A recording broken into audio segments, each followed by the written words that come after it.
ഒരുപാട് നല്ല ബന്ധങ്ങൾ തകരുന്നത് ഇഷ്ടം കൂടിയിട്ടാണ്. ഇഷ്ടം കൂടി കൂടി തലയ്ക്കകത്ത് പിരിമുറുകുമ്പോൾ മനസ്സിൽ വെറുതെ ഒരു സംശയം വരും. ഞാൻ അങ്ങോട്ട് കാണിക്കുന്ന ഇഷ്ടമൊക്കെ ഇയാൾക്ക് എന്നോട് ശരിക്കും തിരിച്ചിങ്ങോട്ടുണ്ടോ?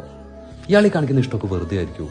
എന്നോടുള്ള എന്നെക്കാൾ കൂടുതൽ ഇഷ്ടം ഇയാൾക്ക് വേറെ ആളുടെ ഉണ്ടായിരിക്കുമോ? പിന്നെ അയാൾ ചെയ്യുന്ന കുഞ്ഞു കുഞ്ഞു കാര്യങ്ങൾ പോലും സൂക്ഷ്മമായി ശ്രദ്ധിക്കാൻ തുടങ്ങും. അതിനെല്ലാം കീറി മുറിച്ച് ചിന്തിക്കാൻ തുടങ്ങും. അതെന്താ അങ്ങനെ ചെയ്തേ? ഇങ്ങനെയല്ല ചെയ്യേണ്ടിരുന്നത്.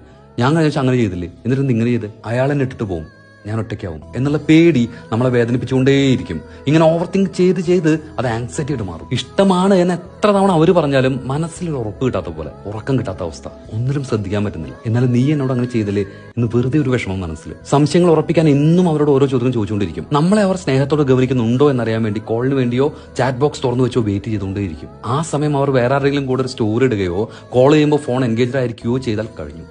ഏറ്റവും ഇഷ്ടമുള്ള ആൾ വിട്ടുപോകാതിരിക്കാനാണ് ഈ പരാക്രമം ഒക്കെ. പക്ഷേ പലപ്പോഴും ഇത് ലീഡ് ചെയ്യുന്നത് ബ്രേക്കപ്പിലേക്കാണ്. മിക്കപ്പോഴും ഇതിന് മുൻകൈ എടുക്കുന്നത് ഇവർ തന്നെ ആവുകയും ചെയ്യും. ഇത് പറയുന്നത് മറ്റേയാൾ ഇഗ്നോർ ചെയ്യുമ്പോൾ ഇയാൾക്കുണ്ടാവുന്ന ന്യായമായ സംശയങ്ങളെ പറ്റി അല്ല കേട്ടോ. രണ്ടുപേരും ഈക്വലി റെസ്പോൺസിബിലിറ്റീസ് എടുത്തിട്ടും തകരുന്ന ചില നല്ല ബന്ധങ്ങളെ പറ്റിയിട്ടാണ്. ഇഷ്ടം കൂടുന്നതിനനുസരിച്ച് എക്സ്പെക്ടേഷൻ കൂടി വന്നാൽ നിരാശപ്പെടാൻ സാധ്യത കൂടുതലാണ്.